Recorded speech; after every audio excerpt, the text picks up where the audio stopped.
la technique, c'est physique. Ce sont des journées qui s'adressent aux élèves du secondaire, de la première à la quatrième secondaire, et qui ont 3 objectifs.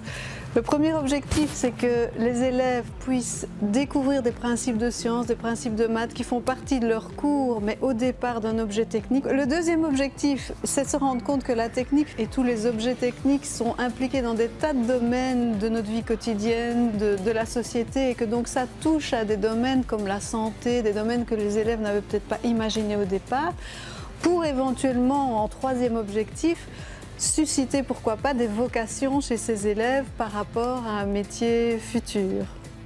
On ne fait pas toujours le lien entre ces objets techniques qui sont très utiles pour la société, qui sont même passionnants souvent, et on ne fait pas le lien avec le choix d'études, le choix de carrière.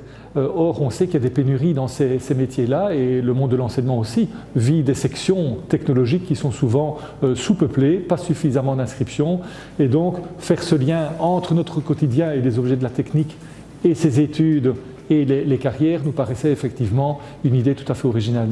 Et j'étais très enthousiaste en faisant le tour tout à l'heure de voir les enfants notamment qui programmaient des petits robots qui étaient également actifs avec un animateur autour de tout ce qui est impression 3D. Et donc le regard de ces jeunes par rapport à cet environnement est tout à fait passionnant et réconfortant pour l'avenir. Réconcilier finalement cet environnement technologique dans lequel on baigne et le choix des études, ça nous paraît effectivement être une opération gagnante. Pour que ça soit quelqu'un d'autre qui explique, que ça soit plus de la manipulation, parce qu'on n'a pas forcément tout le matériel à l'école.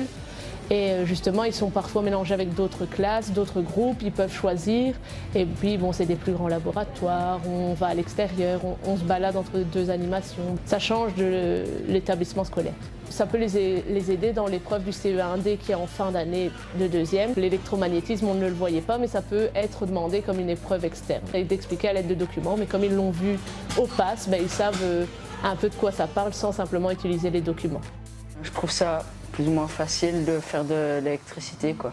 Donc de faire fonctionner des appareils, des lumières, des roues. Je pensais que c'était quand même plus compliqué alors qu'il suffit de quelques câbles, j'ai envie de dire, et une pile pour qu'on fasse allumer une lumière. C'est pas toujours évident de faire des sciences expérimentales en classe, à défaut de moyens, à défaut de temps.